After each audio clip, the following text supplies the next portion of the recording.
Na aula de hoje, falaremos sobre o desenvolvimento de sistemas baseados na web, mais especificamente considerando HTML, CSS e Bootstrap 4, e também algumas noções de JavaScript, já que nós precisamos de algumas bibliotecas a serem inseridas para que a gente possa utilizar em sua totalidade o Bootstrap 4 ali no caso.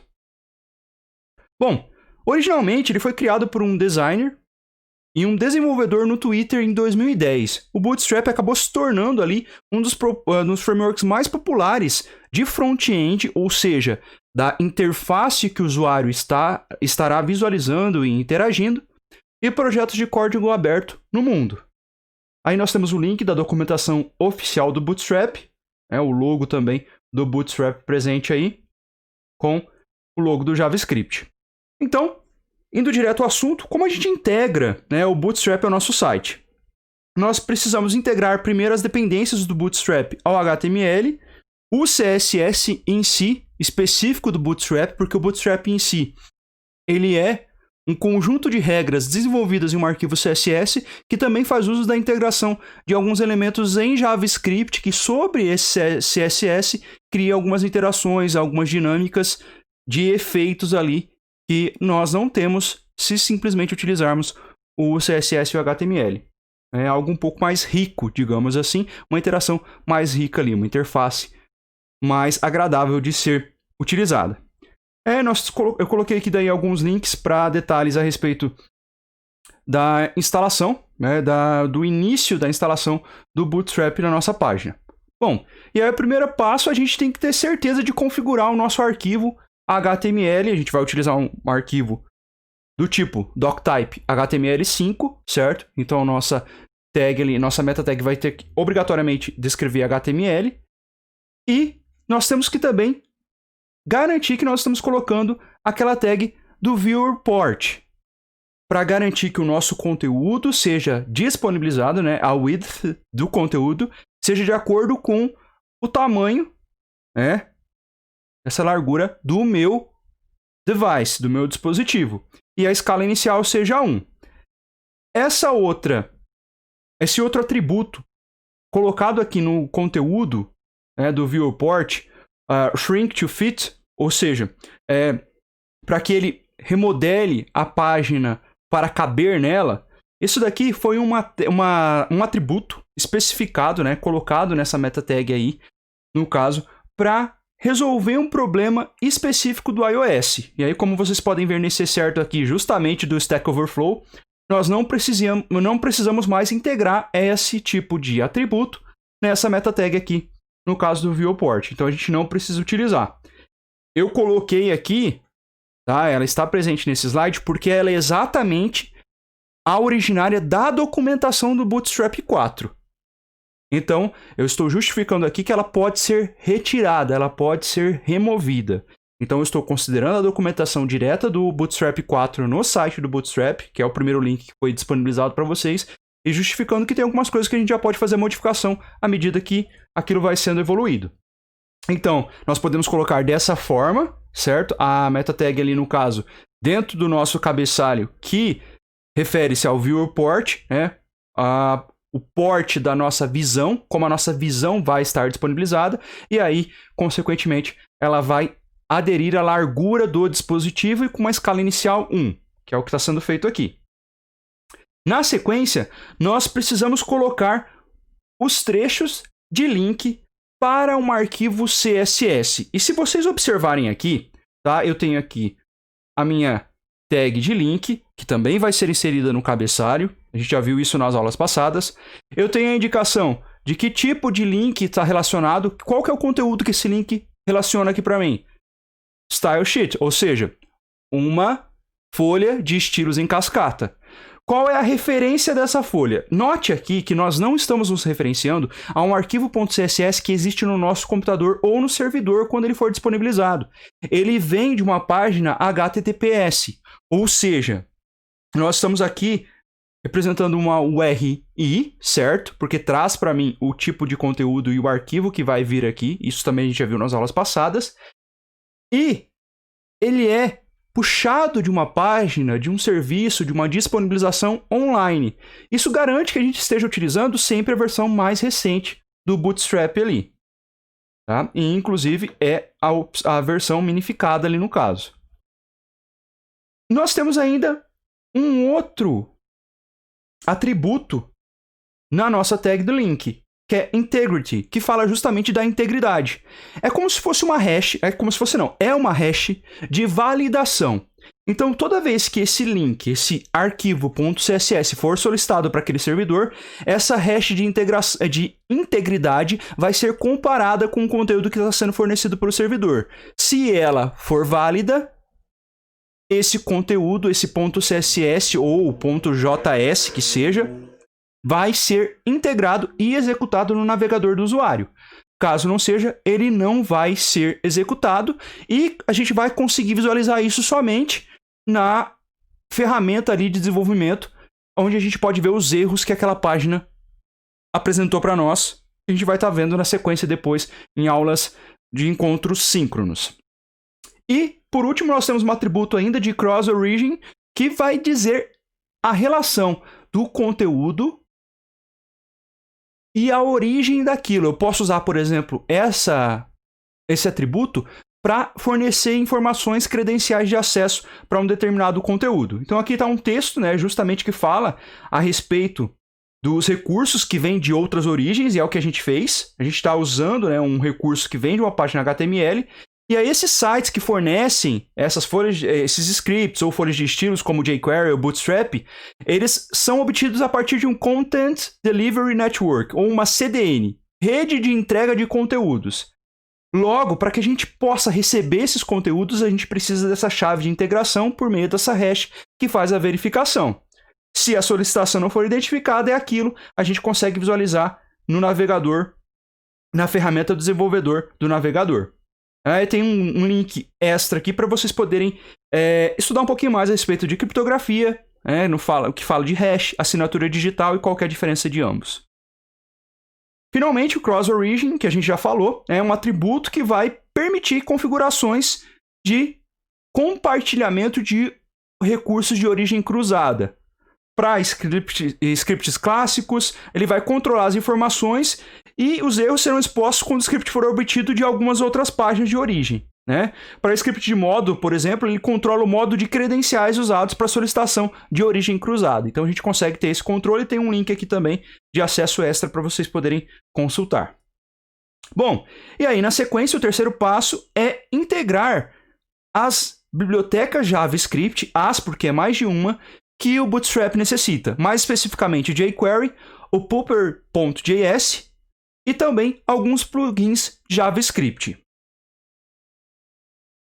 Esses três links referem-se justamente aos scripts, então eu estou na tag de script que vai ser inserida lá no final da minha página, tá? Nós vamos verificar isso no arquivo HTML onde ele vai. E aí tem o source, e se vocês, que é a nossa origem, né? Da onde vem aquele script, e também vem de origens de uma CDN, certo? De uma Content Delivery Network, de uma rede de entrega de conteúdos. Eu tenho ainda a hash de integridade e tenho o cross-origin aqui, que é Anonymous, que a gente não precisa identificar. E aí, a nossa primeira biblioteca aqui em JavaScript que é importada é a do jQuery na versão 3.3.1. E isso na documentação atual que eu peguei no Bootstrap 4. Essa biblioteca pode mudar de acordo com a versão do Bootstrap. Na sequência, eu tenho o Pooper.min.js, que também é um minificado, certo? Que é uma biblioteca específica do JavaScript que vai nos ajudar a exibir os hints, as dicas, posicionar, por exemplo, um balão de dicas de inserção, de conteúdo em si nas interfaces e vai posicionar isso de acordo com a minha tela, para não deixar nada, por exemplo, vazar da minha tela ou ficar sobreposto ou não conseguir ser lido, tá? Já o jQuery, ele tem a questão de animações que vão ser colocadas na nossa página ali, juntamente com o Bootstrap. E finalmente tem um script JavaScript do Bootstrap mesmo, que faz algumas alterações e indicações ali. E aí só um texto descritivo do jQuery, que é uma biblioteca JavaScript muito utilizada, não só no Bootstrap, mas a gente pode utilizar ela com alguns outros recursos, principalmente no contexto de manipulação de documentos HTML, que é o DOM do HTML, certo? A manipulação de eventos, animação e também Ajax com uma API fácil de usar que funciona com outros vários navegadores, né? E a gente tem o Pooper, que, como eu falei, é justamente para conseguir colocar os diferentes hints ou dicas sobre um determinado botão ou sobre um determinado conteúdo. E aqui a gente tem uma exibição de uma página HTML5, certo? O doctype está lá, ó, sem a indicação da versão, então é doc5. A língua desse meu documento é PTBR, certo? Não é a linguagem, é a língua PTBR, português, para que o navegador consiga identificar e talvez até fornecer indicações, por exemplo, no Chrome, para fazer as traduções das páginas. Eu tenho a meta tag do viewport, que é importante para que o Bootstrap funcione corretamente, principalmente no contexto da minha responsividade. O shrink to fit está aqui porque ele segue o padrão do código que está no site do Bootstrap, mas nós podemos remover. Aí eu tenho, ainda no cabeçalho, o link para a folha de estilos do Bootstrap. E lá no final, veja, antes de eu fechar a minha tag do body, ou seja, onde eu coloco os conteúdos da minha página, eu tenho as 3 tags aqui de script. Elas vão ser as últimas colocadas ali e nós devemos considerar a ordem delas. A alteração das ordens delas, consequentemente, altera a execução do nosso JavaScript. E isso, se vocês lembrarem lá da nossa primeira aula que a gente falou do contexto da sincronização de arquivos JavaScript que são, ou de scripts em si, que são inseridos na página e qual é a ordem de execução. Então a gente tem que considerar isso também no momento de inserir aqui, porque senão vocês não vão conseguir ter o mesmo efeito se a ordem não for mantida. E aí, tendo essa instalação, nós temos acesso a diferentes classes que são especificamente os seletores para os arquivos .css que nós temos no Bootstrap 4. E o primeiro deles que a gente vai estudar aqui, veja, tem vários, tal como o CSS nós não vimos todas as propriedades que a gente tem e as regras que a gente pode aplicar ali, né, as propriedades que podem estar inseridas dentro das regras, melhor dizendo, o Bootstrap também tem um conjunto de seletores, de regras e, consequentemente, propriedades que podem ser aplicadas. E aí eu recomendo a leitura do documento em si para você se familiarizar. Inclusive o site é bem legal porque você consegue visualizar os efeitos, o código e até alterar o código ali. Ou você pode usar, por exemplo, o W3 Schools, né, o W3C School, na verdade, onde você pode também visualizar alguns exemplos com o Bootstrap. Cuidado com a versão que vocês estão utilizando, para não ter problemas depois também na identificação de algum código que esteja depreciado, que não é mais obsoleto, na verdade, né? Que não é mais utilizado, e os códigos que estão sendo utilizados com a versão mais recente. É preciso tomar cuidado também, porque a partir do momento que nós começarmos a utilizar algum framework, por exemplo, a gente vai passar, né, rapidamente por o Vue.js ou o Vue.js, né? Alguns pronunciam, ou React, o Angular, eles têm versões específicas do Bootstrap, que são feitas, desenvolvidas mais especificamente para atender precisamente aquela tecnologia. Então, cuidado ao observar aonde vocês estão pegando e qual versão do Bootstrap está sendo utilizada. Aqui eu estou utilizando a específica para a gente utilizar com os nossos conteúdos HTML5 e CSS. As páginas básicas, por enquanto, antes da gente entrar no contexto de aplicações de página única, né? Single Page Applications. Então, o container de Bootstraps, aqui enrosquei, né? O do Bootstrap 4 é um elemento da classe .container. Então, eu já tenho essa classe definida no meu CSS e eu preciso, então, aplicá-la no meu elemento HTML que eu quero que receba aquela formatação.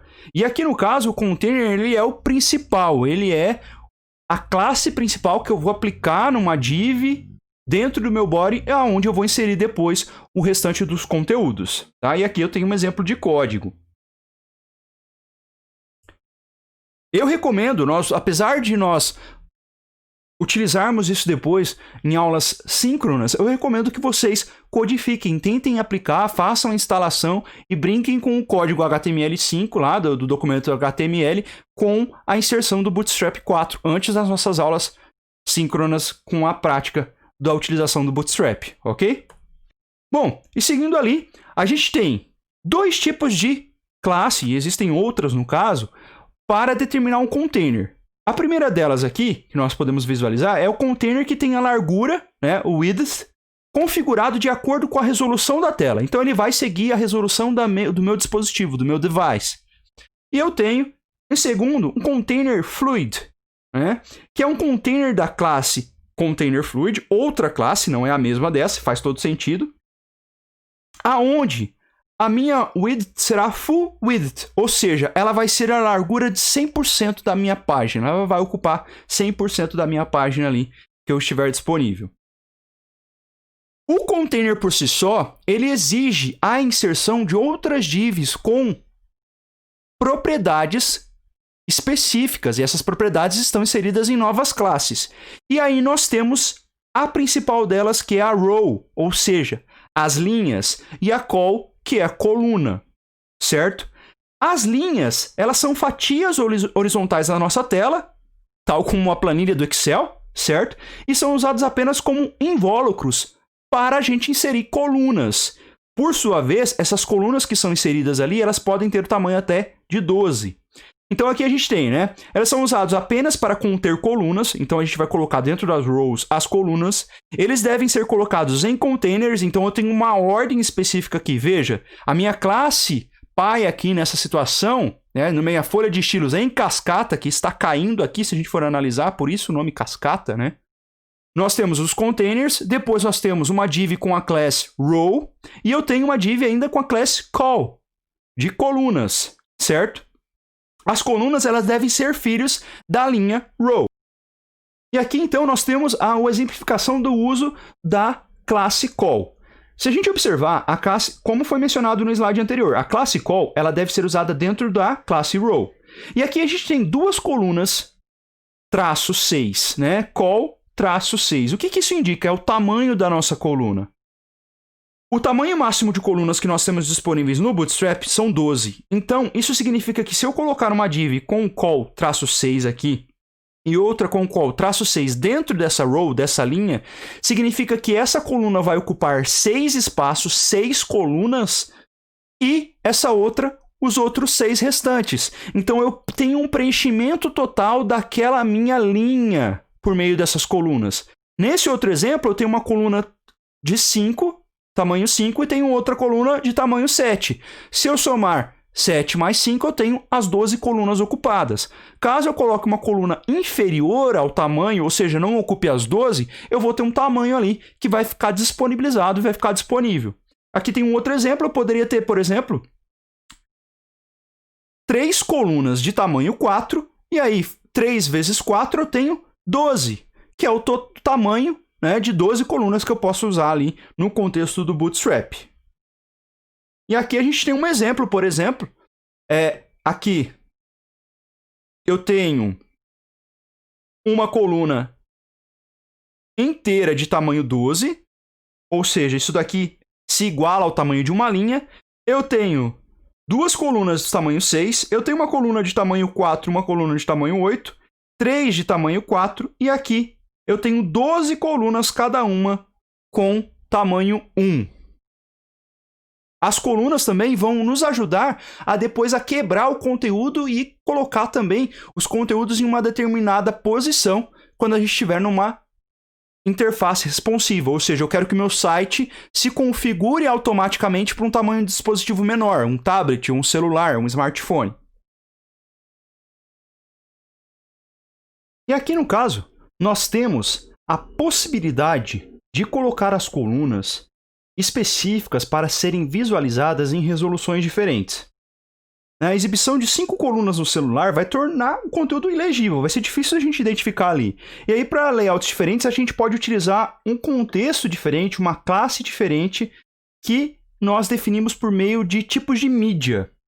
Então, a gente usa os pontos de interrupção, breakpoints das colunas para definir isso. Por exemplo, digamos que você quer exibir duas colunas, uma após a outra, verticalmente, em telas pequenas e na mesma linha em telas maiores.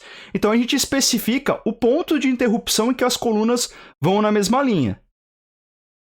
Nesse caso, veja aqui, nós temos 5, né? Tava contando aqui, dei uma pausa, tava contando. Nós temos 5 resoluções específicas, e aí no caso nós temos 5 tipos de classes a serem aplicadas. Quando a gente coloca call, sem a especificação de um número e um tamanho específico ali depois, né? Por exemplo, 1, 2, 3, até 12, que é a quantidade de colunas que a gente tem, nós estamos tratando essa especificação aqui para dispositivos extremamente pequenos, com telas menores que 576 pixels. Se nós estamos falando de dispositivos pequenos, aqui no caso, nós utilizamos o SM. Então é call-sm- e o número de colunas que eu quero utilizar para aquela representação. Então, isso nos permite eu colocar diferentes classes, certo? Que vão apontar para os seletores específicos que eu tenho no meu CSS do Bootstrap para formar a minha página. É o que está acontecendo aqui, ó. Eu tenho um call para telas pequenas, né? Aqui, ó, voltando aqui, ó, eu tenho para maior ou igual a 576 pixels e eu tenho também para large, certo? Large devices, que vão ser aqueles dispositivos com uma tela maior ou igual a 992 pixels. E aí ele está colocando um número para identificar quando eu estiver num dispositivo que tem até 576 pixels. For maior ou igual a 576 pixels, então eu quero que as minhas colunas se comportem com o tamanho 6. Se for num dispositivo large, for maior, for mais amplo a minha tela de visão ali, né, a quantidade de pixels, eu aceito que esses meus itens sejam apresentados em colunas de tamanho 3 ali, considerando que eu tenho até 12 espaços ali, 12 colunas que podem ser usadas dentro de uma row no meu Bootstrap.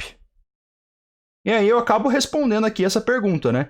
Mas se você quiser exibir uma coluna por linha em dispositivos móveis, 2 colunas por linha em tablets e 4 começando em laptops, você vai fazer justamente a utilização de várias classes aqui e colocar elas sempre separadas com um espaço. Veja que tem um espaço aqui e aí eu posso, tanto o Bootstrap quanto o uso do CSS nos permite colocar várias classes seguidas ali, sempre separadas por espaço.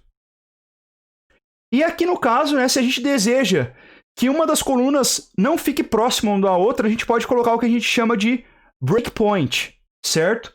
E aí a gente coloca um offset para dar esse espaço e eu coloco qual que é o tipo de tela, do dispositivo, e também a quantidade de colunas, o tamanho que eu quero que ele dê de espaço entre uma coluna e outra.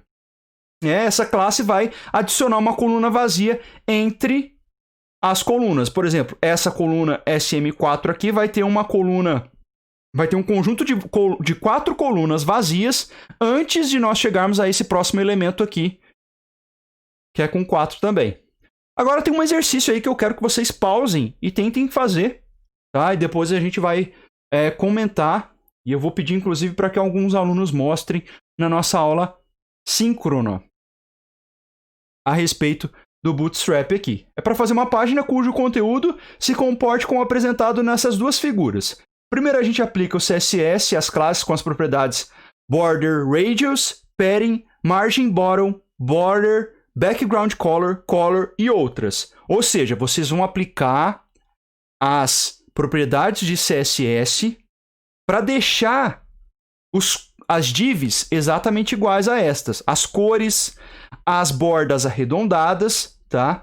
E vocês vão utilizar o Bootstrap especificamente para dar esse efeito. Para quando eu mudar, por exemplo, de uma tela aqui, uma tela ampla, para uma tela menor, a seta está indicando isso, ele se comporte dessa forma. As minhas linhas aqui, as minhas colunas dentro dessa linha maior, certo? Fique uma embaixo da outra. Inclusive, essa coluna, essa linha inteira, certo? Com as suas colunas que tem aqui dentro, que tem internas, ela não deixou de ter as colunas ali, ela também vai para baixo. E agora, continuando ali, a gente vai falar um pouquinho de Flex Container no Bootstrap 4, certo? Aí eu coloquei o Roof aí para falar de flexibilidade, né? Vocês sabem que ele comeu a fruta e... Não vou falar o nome da fruta aqui, né? Fruta do coisa ruim. Tô brincando. Mas quem assiste, quem acompanha, ele comeu uma fruta e ele é feito de borracha. Então, por isso que eu coloquei o flex, flexibilidade, e é o que o Flex Container traz para nós no Bootstrap 4. Bom, para usar os utilitários de Flex, a gente precisa ter um container Flex, tá? E este é um elemento da classe dFlexor ou d-inline-flex. Então, a gente tem aqui uma classe aplicada para essa div chamada d-flex. E aí ele cria para nós um container do tipo Flexbox. Eu tenho ainda uma classe do tipo d-inline-flex que vai criar um container que fica inline também do tipo Flexbox. Tá? A criação de container flexível do Bootstrap 4, vai passar um caminhão aqui e vai fazer barulho, pessoal, resultará em um elemento que ocupa toda a largura de seu pai, ou seja, ele vai estar inserido dentro de um container e ele vai ocupar toda a largura. O d-inline-flex fará a largura variar de acordo com a largura do seu conteúdo. Então, se eu tenho um conteúdo que usa amplamente aquele espaço que foi colocado, ele vai ocupar apenas o espaço para exibir aquele conteúdo. É como a gente tem uma div. A div, se a gente não colocar conteúdo interno, ela não aparece para nós na saída do HTML, certo? Não é renderizada. Agora, se a gente coloca um conteúdo, a gente consegue ver a div depois. Então, quando a gente começa a colocar elementos dentro do container do Bootstrap, eles se alinham horizontalmente da esquerda para a direita como um comportamento padrão. Então, veja aqui. Eu tenho uma div pai do tipo dFlex e eu tenho várias divs internas. E aí, essas divs aqui, elas são alinhadas horizontalmente, ou seja, na linha ali da esquerda para a direita. E eu consigo, por meio de algumas outras classes, alterar essas propriedades e colocar elas dispostas de uma outra forma. Por exemplo, quando eu coloco dFlex e também insiro uma nova classe, a flex-row-reverse, eu vou colocar os meus itens em uma ordem reversa. Já que antes eles estavam disponibilizados da esquerda para a direita, agora eu mudo. Eu coloco a ordem da direita para a esquerda, certo? Eu mudo a ordem dos meus elementos ali. Flex column vai disponibilizar os meus itens em uma coluna, não mais em uma linha, certo? Então vão estar disponíveis aqui, dispostos na vertical e não na horizontal. Quando eu falo um dFlex justify content start, eles vão ser justificados no começo da página e o começo da página é delimitado como a minha esquerda da página, certo? Já o justify content end, no final. Content center, no centro. Content between, ele vai dar um espaço entre todos os espaços que eu tenho ali das colunas faltantes para aquela minha row que eu criar ali no caso.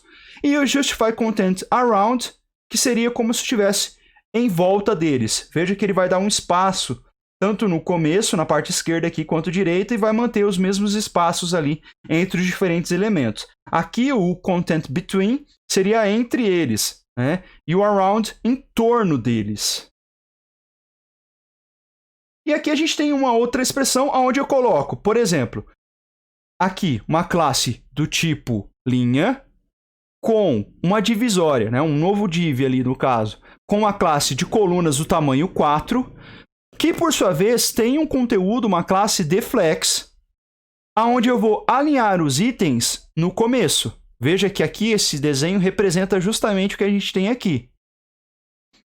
E aí eu tenho uma div flex item 1, que é o que representa esse item, e eu vou ter mais div flex item 2 e div flex item 3. Nessa outra representação aqui, a gente tem os itens alinhados, olha, ao centro. Então, na minha vertical, no espaço que eu tenho aqui dessa div, eu tenho os meus itens alinhados ao centro, e aqui eu tenho os meus itens alinhados ao final, ou seja, no rodapé da minha div principal que eu tenho aqui, tá? Aqui é como se eu tivesse o excerto tirado dessa classe row. Eu preciso ter uma classe row aqui para permitir que eu insira esses meus elementos aqui do Flexbox. E aí, continuando, eu ainda tenho a opção do deflex, tá? Aonde especificamente eu quero colocar um item que seja alinhado ao final, certo? De todo um container ali do tipo deflex. É o que acontece aqui. Eu tenho o deflex item, que está aqui no início. Eu tenho um outro um flex item que está aqui. E eu tenho, por último, esse outro que recebeu na sua classe o ml-auto para ser disponibilizado, colocado ao final, certo? Nesse outro exemplo aqui, ó, quando eu coloco, eu tenho um div, uma div novamente com a classe deflex, com o tamanho de coluna 6, e aí eu tenho outros itens, o flex item com mr alto, o flex item final e esse outro. Veja que eu tenho a letra L e eu tenho a letra R aqui. O que difere uma de outra? Left e right. Tá? Então eu tenho direita e esquerda aí, e é o que significa essa posição aqui. Ele vai jogar esse item para cá, para minha esquerda, e os outros itens que não têm uma classe, eles vão ser jogados diretamente aqui para o final aqui do item. Dentro dessa div que foi especificada. E aí, nós temos ainda o flex column, onde eu tenho flex lg row. O que significa isso, pessoal? Significa que eu estou criando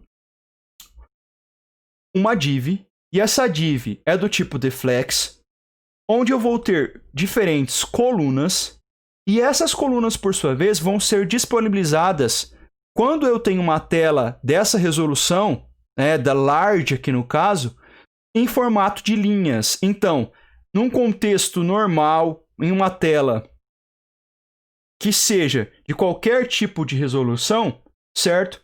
Ela vai ser expressa assim. Quando eu tiver uma tela large que se iguala a maior ou igual a 992 pixels, essas minhas divs aqui vão ser representadas por meio de linhas. Flex lg row.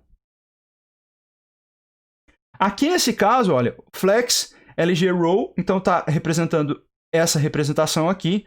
Os meus itens estão alinhados sempre à esquerda, que é o padrão que ele puxa. Nesse caso aqui, quando eu coloco Align Items MD Center, significa que somente na resolução do tipo MD, ou seja, Medium Devices, onde a minha resolução é maior ou igual a 768 pixels, que ele vai ficar disposto dessa forma na tela para o usuário. Certo? E aí, falando de formulários, o Bootstrap em si tem classes específicas para criação de formulários, o que nos poupa muito trabalho na hora de criar esses formulários aqui. E aí os formulários são feitos de etiquetas, entradas e elementos de ajuda e botões. Aqui a gente tem um exemplo de formulário, inclusive. Né? Todos os elementos eles precisam ser colocados dentro de uma tag form e faz todo sentido. Se vocês procurarem as tags de formulário em HTML, esquecendo o CSS um pouquinho, vocês vão observar que elas estão todas centralizadas dentro de uma tag, de um elemento ali, form. Então eu tenho a tag de abertura e tag de fechamento tipo form, para fornecer uma estrutura específica onde eu vou colocar os meus inputs, os meus campos de entrada, os meus rótulos, que são os labels, e os textos de ajuda em um form group. Isso vai ajudar você a manter uma hierarquia dos elementos e também adicionar uma margem inferior ao grupo, certo? Então a gente tem margens aqui, tem uma disposição mais bonita aqui de um formulário. Então, por padrão, nós temos o form groups e o form controls, que eles são exibidos como blocos para que eles ocupem sempre 100% da nossa largura aqui da nossa página. E aqui, para esse formulário, nós temos o código. Vamos lá passar por cada uma das nossas tags, dos nossos elementos em HTML e também das nossas classes que a gente tem aqui em CSS. Então, eu tenho a abertura da minha tag de HTML5, form, tenho o fechamento dela aqui. Aqui não está indentado, né? Olha que coisa feia, tem que estar indentado, pessoal. E aqui eu tenho uma abertura de uma div, que ela é da classe formGroup. Essa classe é do Bootstrap 4. E aí, depois, na sequência, eu tenho uma tag HTML5 do tipo label, que vai receber o quê? Um rótulo. E esse rótulo é o e-mail. Olha, isso daqui é o nosso label, tá? Então, esse label aqui gera isso daqui como saída. O tipo é e-mail, então, e aqui o label é para o e-mail. Então, eu estou criando um rótulo que vai ser para esse meu input. E eu coloco o texto que eu quero que seja exibido aqui na minha tela, na minha página. Fecho o label. Eu tenho depois uma tag de input, do tipo de entrada, que é essa daqui. Ela é do tipo e-mail, então eu sei que o meu conteúdo a ser entrado aqui é do tipo e-mail. E aí esses tipos, dependendo do framework que você está utilizando, o tipo vai ser necessário para você criar uma determinada validação. O Bootstrap, por exemplo, usa a biblioteca de JavaScript para poder fazer uma validação dos campos que a gente tem.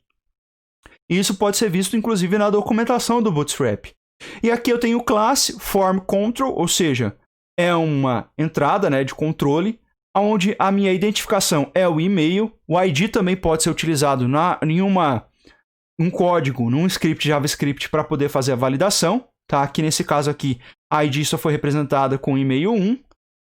A área described by, ou seja, essa área vai ser descrita como e-mail de ajuda. Então eu tenho, além disso, um texto adicional, tá? E é o texto que aparece aqui, que vai ser aplicado para esse campo. Veja que depois, na sequência, a gente tem um small aqui, onde o meu ID é email help, que faz relação direta a área described by, ou seja, área descrita por email help. Quando a gente cria o formulário, por exemplo, lá no Google, no Drive, a gente tem a opção de colocar uma descrição. E é exatamente isso que esse small, esse texto aqui, faz para nós. Ele adiciona uma descrição para um determinado campo, para um determinado input. E na sequência a gente tem um placeholder. O que é um placeholder? Um texto que vai ser substituído assim que eu começar a digitar. E nesse campo aqui do e-mail, o nosso placeholder é esse conteúdo. Entre com o seu e-mail. É esse texto aqui que quando eu começar a digitar, ele vai sumir, ele vai ser eliminado ali daquele campo e vai ser substituído pelo e-mail que eu inserir. Certo? Então, logo na sequência, eu tenho o small aqui, que é a tag relacionada a esse texto. Depois, eu fecho essa div específica para esse form group e abro uma outra div para um outro form group. É um grupo de formulário. Então, esses elementos aqui, o label, o input e o meu texto de descrição, formam um grupo específico dentro desse meu form. E agora eu crio um outro form group especificamente para password. E nesse form group eu não tenho, por exemplo, esse texto a mais aqui que vai especificar uma entrada aqui, certo? Que é o small aqui, que é uma descrição. Aqui eu só tenho um label para o password 1, eu tenho um input type password, e aqui eu tenho um erro. Por que eu tenho um erro? Não, minto, eu não tenho um erro, né? Aqui está ID password. Né? Esse for aqui está relacionado com o ID, pessoal. Eu confundi o type com o ID aqui. Então eu tenho o type password, que eu digo que esse meu input aqui vai ser do tipo senha. E por que eu preciso dizer que ele é do tipo password? Quando eu começar a digitar, ele vai substituir o dígito ou a letra que eu digitei ali, o caractere especial, por pontos, por aquelas bullets, aqueles símbolos para não exibir a senha, porque vai ter um curioso ali do lado quando eu estou digitando a senha. Então, isso daqui, esse input, ele cria essa especificação ali. E o placeholder, que é o texto que está sendo exibido aqui, no caso, password. Depois eu tenho o button, que é do tipo submit, ou seja, de envio, um botão, no caso, que é uma classe, e aqui eu tenho uma classe específica também do Bootstrap, que é o btn, e é um btn-info, né? Essa é a classe do meu tipo botão, e aí eu tenho o texto que vai ser apresentado nesse meu botão, que no caso é o enviar, e eu fecho o formulário, e ele está finalizado. Na sequência, eu tenho uma atividade para vocês entregarem no Ava, que vocês devem criar esse formulário aqui, parte do código já está no slide anterior, já vai ficar mais fácil. E aí eu coloquei algumas dicas. Você deve utilizar um form group para cada elemento, então aqui são form groups para cada um deles. Uma text area class form control para mensagem, então eu tenho um tipo de input aqui que é do tipo text area. Eu tenho um input group e um input type file, que vai ser para colocar o anexo do arquivo, aonde eu tenho que tomar cuidado com o tipo de classe que vai ser aplicada, e aí eu vou deixar para vocês pesquisarem no documento em si do Bootstrap.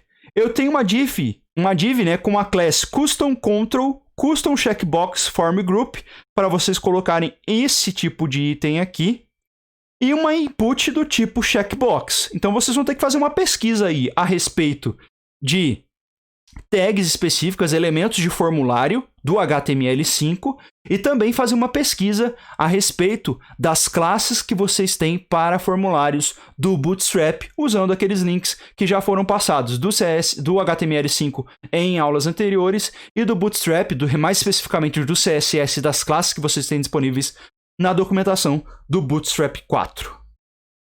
Aqui a gente tem algumas referências bibliográficas que vocês podem utilizar, além das já indicadas nas aulas anteriores. E até a nossa próxima aula.